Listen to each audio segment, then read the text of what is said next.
Education on January 28th. For testimony now, we are going to continue our discussion of H 542 as well as the state budget, and in particular, where it falls in line with hopefully continued funding for remediation at those affected dates. PCBs, I'm going to jump right into it and turn it over to Matt Chapman from the Department of Environmental Conservation. How are you? So for the record, my name is Matt Chapman. I am the Director of Waste Management and Prevention with the Department of Environmental Conservation.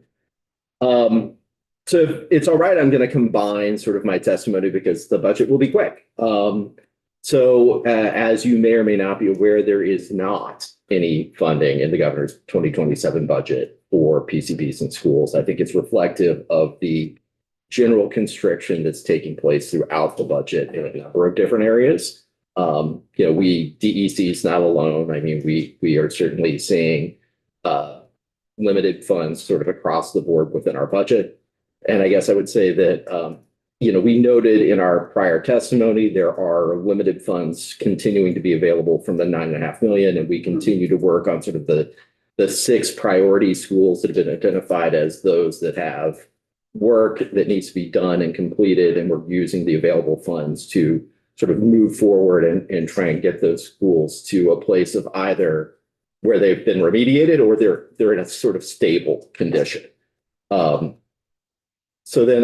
Just to sort of frame a little bit, I mean, in past year's testimony, I think that both Secretary Moore and myself have stated that our primary goal is to address schools with known contaminant issues prior to expanding the testing regime to other schools. And as a result, just to let the committee know, we have not required any additional schools to be tested over the past fiscal year, and there's not plans in the upcoming fiscal year based on funding to do any additional testing.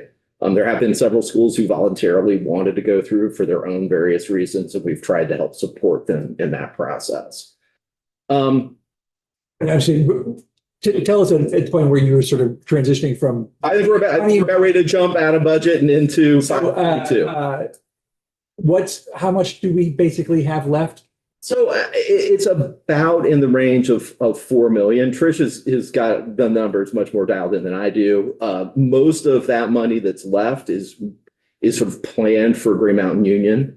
And we're sort of working with them to sort of refine what their plans are and put that, sort of deploy that money into the work that they need to have happen. And then within the whole big budget, there's no money shifting from one fund to another as you were able to do a couple of years ago. No, I can talk about that as we go through. I mean, I think I think to the extent that there is, it maybe is a good bridge to basically come in. I think that the tightness within the state budget is sort of helped us sort of take another look at how we've looked at the program and the program's design and going forward, what we might approach on. And while I guess I would say that I have some concerns with some of the framing at H 542, we've tried to basically develop an alternative, and it's been passed out to the committee that recognizes the state's fiscal constraints and tries to incorporate both elements from what the committee has put forward and other comments that we've heard from the field to hopefully build a greater set of consensus around the program. I just want to note that this is in large part due to sort of fiscal constraints and shouldn't be construed as the agency saying that we don't have a problem. I think from our standpoint, PCBs continue to be both, an issue that we would like to see resolved and something that we would like to come back to as funding permits it. But there's sort of a restructuring that we're proposing to help reframe things. So you will see, I think, in the materials that I gave you a little earlier that are in committee, and I'm just going to sort of walk through a set of proposed changes to 542. And obviously, these are the document. Yes, sir. Just sort of walk through them, explain to you what they are, explain to you some of the concepts behind them, and then answer any questions. So the proposed changes propose to remove the mandatory 2027 date for testing of all schools. It does require that schools test if they are accessing state construction aid. And while I appreciate today there's no funding for state construction aid. We believe that in the future, it's important that if the state is funding these schools that in construction, that this is an appropriate time to sort of take a look at PCB contamination and address it sort of with the construction that's taking place at that time. We're recommending that if the school's basically evaluating their existing facilities, that as a part of either consolidation, decommissioning, or a locally but not state-funded construction, that they take a look and test for PCBs. And again, I just note that while that's a recommendation, it's not mandatory. And then lastly, we would enable schools to test sort of on a voluntary basis when they so choose, sort of at their discretion. So the last two things I just want to. Sure. One, we don't need to put that into statute, do we? They can test if they want anyway. Well, I mean, I think that's true, and I think the only reason we're putting it into the statute is because we might want to make it clear that those things are eligible for. Basically, it would happen under state supervision, and it would be eligible for reimbursement from the state, depending on the availability of funding. Right, which is not available.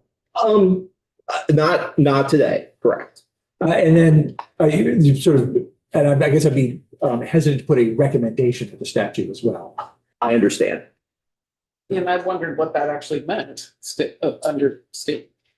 I mean, there's Sure. I mean, I think it's state supervision is the word you just used. Sure. So I'm curious about if a school district was going to go forward with it, it's not just the rules that they would have to follow if they were ever going to get future reimbursement for something they're taking on their own, but supervision as well. Well, that's the way we normally do these things. So there's a set of rules that basically govern how you conduct the testing and then what you do if you find anything.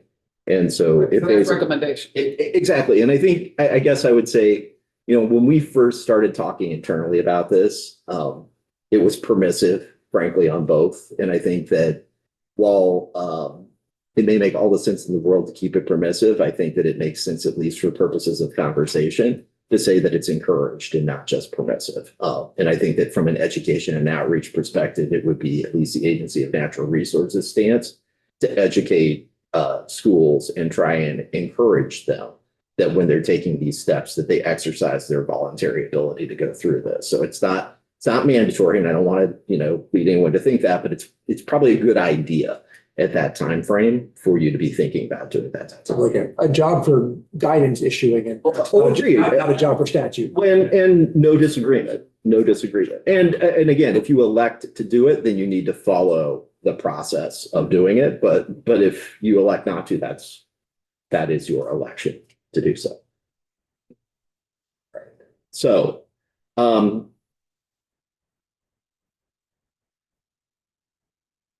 so the other thing so basically for schools that both either identified PCBs above LaSalle currently or in the future, we're recommending that there be a plan put into place that basically addresses management practices to bring the school into sort of I think of it as sort of a good housekeeping state of equilibrium, right? So for those schools that have a SAL exceedance and have not gone sort of further into the process and notified EPA, it would be a series of cleaning, HVAC updates, sort of good housekeeping measures to make sure that they're minimizing the amount of PCB dust that's in the school and minimizing exposure. For those who have it would also contain things that are mandatory for EPA for those that have EPA TSCA requirements. So episodic testing, maintenance of treatment units and such. So that's sort of the one part of the proposal. For those schools that have exceedances of the immediate action level or the sort of higher levels, there'd be an expectation that they continue to mitigate those impacts. And the statute basically requires that A&R only require implementation of sort of a cleanup when there's a concurrent construction or renovation activities taking place. So with an exception, if you basically try to mitigate and you still have exceedances above the immediate action level, then we would move towards doing some sort of more intrusive cleanup in those situations. In those cases, the secretary requires the cleanup work. There's a commitment to funding that cleanup work. So this is really, and I can probably later talk with legislative counsel. This is more of a process and like what's a statute, what's a rule, what's a regulation. And I'm just sort of trying to get clear. Currently the statute says everybody's got to test. I don't think it says anything more than that, and all of the rest of that is in rules and regulations, right? That's true. And I mean, I think its simplest form, if one wanted to remove the 2027 date in testing and require testing prior to receiving state capital funds, and now the only thing I guess I would say is that we're also trying to coordinate some of the work that gets done with construction activities, because we've certainly heard from the field that is the time. If you basically have a planned disruption that you're going to be going through anyway, that's the time to be focusing in on doing these sort of more intensive, intrusive type activities. That's not what our regs say, right? Our regs would sort of push us towards a more expedited cleanup on these things. I don't think we can change those regulations, can we? Well, there's state regs for purposes of cleanup, and I think we're comfortable if we're putting schools into a situation where they are mitigating and addressing the issues, that the sort of longer term, more intensive work gets coordinated with school construction activities. We didn't name it immediate action level. Well, and again, I think, again, going back to my testimony, I mean, with respect to the immediate action level, if there's an immediate action level exceedance and it can't be mitigated, in other words, we've tried to take the sort of steps to mitigate it and we can't, then I think that's the exception to that coordination function. And those hopefully very limited set of circumstances, those would be the ones that we would focus on doing things outside of the school construction activities. So moving on, it also proposes to create a new special fund. And again, I think the purpose of that is to both have a landing place for any future recovery from litigation, any future state funding, and it creates, frankly, a prioritization scheme to the extent there is state funding about what gets funded in what rank order. It contains basically the same reimbursement and cost recovery provisions that have been passed in previous legislation.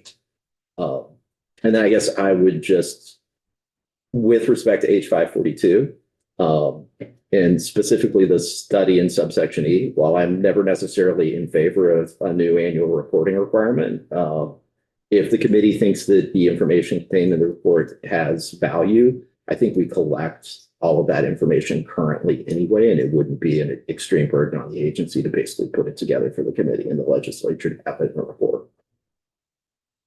And that concludes my testimony. I'm happy to answer any questions. I do have some questions specifically on the documents. Oh, please, yes. Yeah. So if we just go down to a few lines down in number 1, it says a school shall investigate for PCBs when evaluating environmental contaminants as part of a facility's master planning process. I mean, districts, especially large districts, go through master planning processes every 5 years. It's basically a paper exercise. Well, and again, I was trying to pick the same language up that is in the state school construction aid for environmental planning purposes in that construction aid planning process. And I guess I envision, just in looking at this, that those two processes get linked up. When you're going through your sort of pre-award planning process to obtain state construction aid, and you're looking at all of your other environmental hazards, that you would need to look at PCBs as well if you were going to obtain state funding. So I guess my concern is that this is essentially requiring testing for airborne PCBs in buildings that could end up not part of a facilities change. In other words, doing facilities master planning is not the same thing as we're going to change, we're going to do renovations to this building, yet this language sort of requires it be investigated. And I assume by investigate, you mean airborne. Yes. Okay. So it just seems like this is a way that would require schools to test when they may have no intention of doing a major renovation to a school. What they do have an intention of doing is coming up with a 5-year facilities master plan or a 10-year facilities master plan. Sure. I mean, I guess I would say that the intention was to coordinate it with capital construction planning processes. If there's a better way to do it than the way that I put it in here. I would assume it would be more, you would test for it at the time at which you actually have a construction proposal, as opposed to just going through a facilities master planning process. Sure. Again, I guess I would just say, I think that not to sort of disagree necessarily, but just as you go through your planning process, ensuring that the time and investment you're putting into your facility, that you don't get to an actual construction proposal and realize that you may have had a better building over here because this one has a significant PCB problem. And so again, you actually have spent much more time as a committee than I have in this space. I get your philosophy because it logically makes sense, but you can imagine the fear people would have of testing, ending up with an immediate action level, no funding available from the state, and now you are really screwed. I mean, I guess I would say the other thing, just to clarify, I mean, part of the reason that we were looking to create a new special fund is because, as committee probably knows, you can spend money out of them and then request in budget adjustment those funds, right? So if the situation you had arose, if there would be a contingency put in place to address and make sure that people weren't left sort of in the cold with respect I to haven't that. seen a proposal in this year's BAA for money to a special fund. And I know there's no special fund, but maybe get some clarity. Ledge Council has their hand up. Michael, go ahead. I just wanted to note that this would be for all schools. It's not just pre-1980. And I'm wondering if that was Matt's intent. You bring up an interesting point. I would also say this is all for public schools when the original law said all schools. Say independent and. Right. If you Sure, but they aren't required to do facilities master plans. Oh, okay. So if I can just say, so as used in this section, Mike, on the first, in sub A, it defines school as public schools, approved and recognized independent schools. It's defined in 16 sub 11 that were constructed or renovated before 19. Okay, all right. It was intended that be sort of framed throughout this whole process as a limit to what schools are applicable. So it just took the language from previous acts as far as the applicability of what schools are out there and applied. But independent schools aren't doing the 3445 process. Correct. Well, Yeah, Okay, sorry. thank you. Anything else, Michael? No, that's it. Yeah. Okay.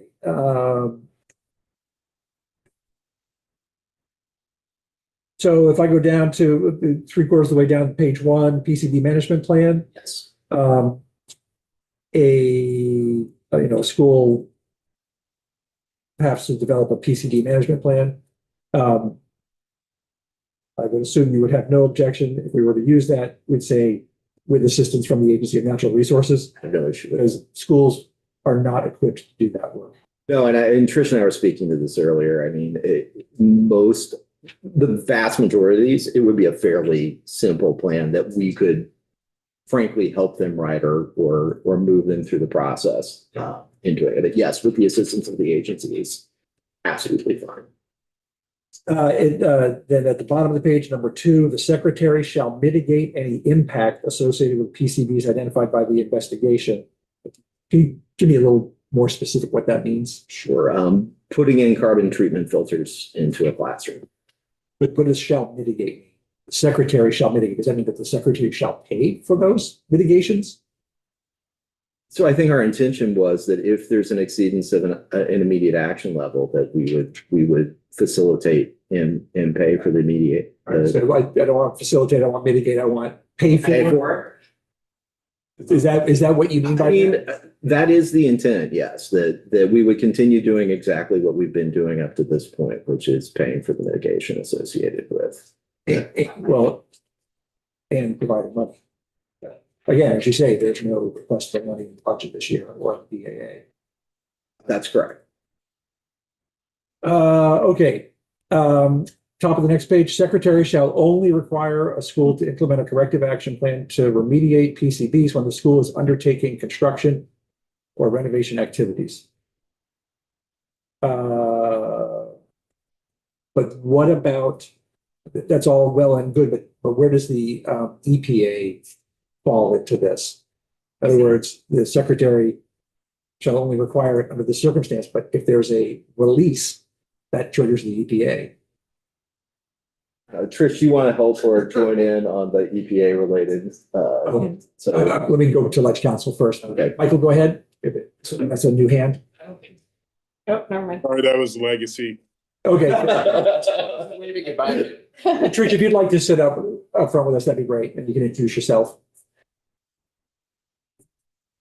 Kind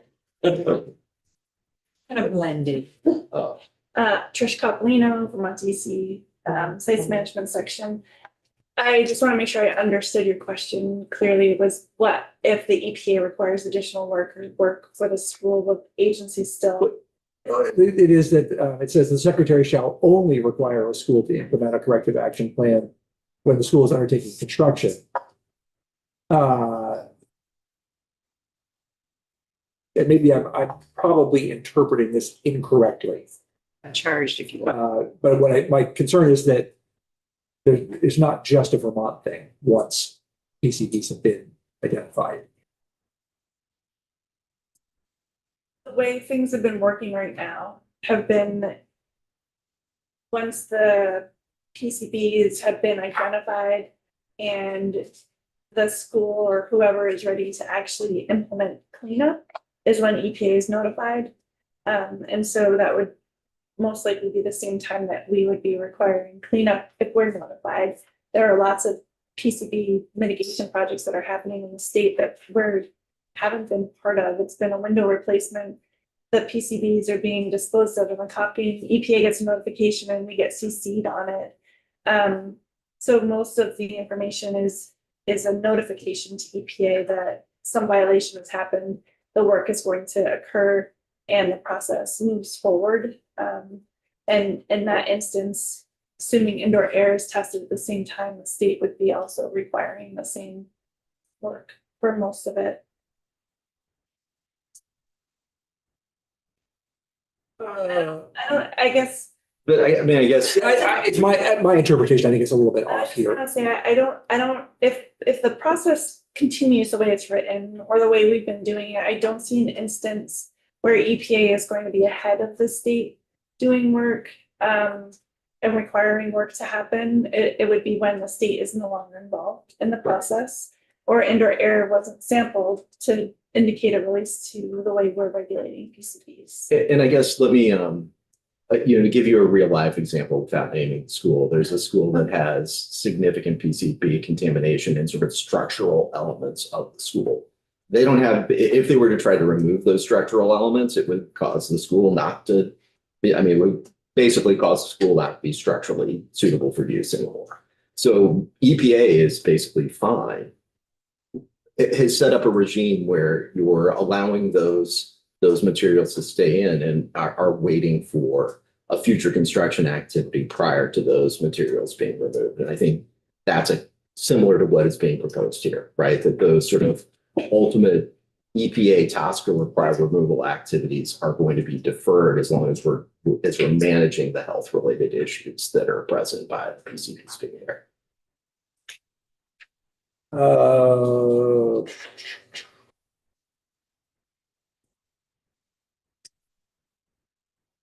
Just looking at the recovery of damages, and the Ed Fund might want to be reimbursed for some of the money that's gone out of the Ed Fund before creating the special fund, but that's a policy decision on our part.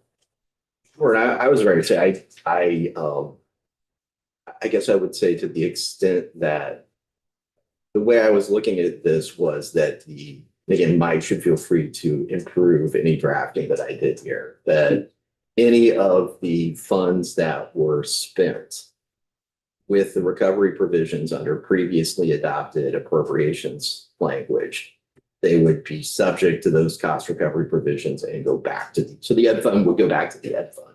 And any other funds would go in here. And I think there is a policy decision on what you may want to do with those recovered funds. I think that, our position would. I doubt I'm going to be alive at that time, but okay.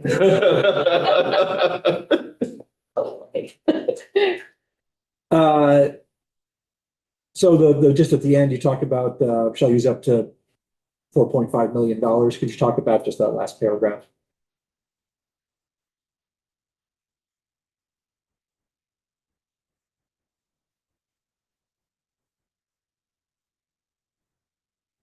To the last paragraph, I guess, on Very, page. very Page last. 4 talks about $4.5 million to continue air quality testing. So this is just a previous section of the Axon Road. So this is sort of every couple of years, we've been amending the due date for when schools are legally required to test. This is, I'm putting it in for the sole purpose of removing it. Yes.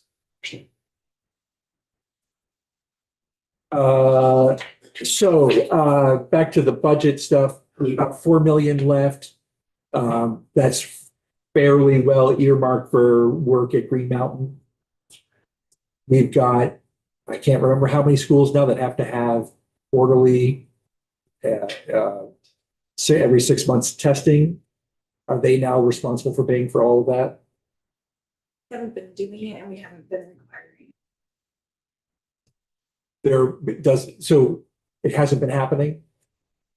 It's no longer required? There's no money to pay for it, so we haven't been requiring it. There's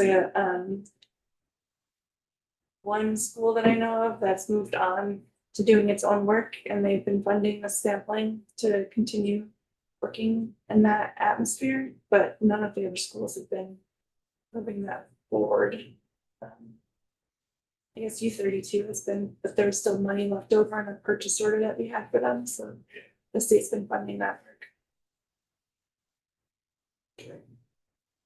I mean, it's obviously very frustrating that this program that the administration has really supported and fought every attempt to be realistic about the cost of it is basically saying, we give up.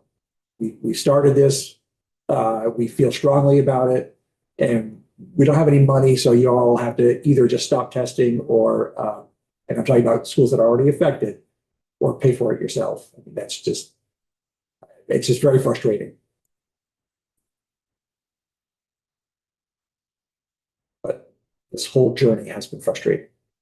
Sorry to dominate. Other questions for our invited guests, who I'm sure can't wait for this testimony to be over. How are you guys feeling? Go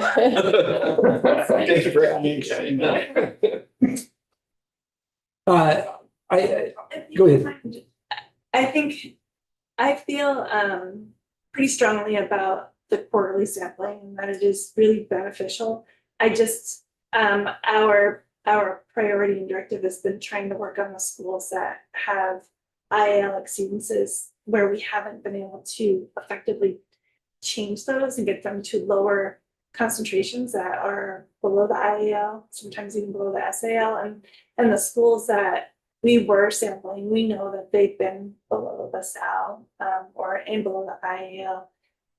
But because of the quarterly sampling that we were doing at North Country, we were able to use that information to help with the health department supporting use of the school this starting school year. And so the data is really important and it's very helpful.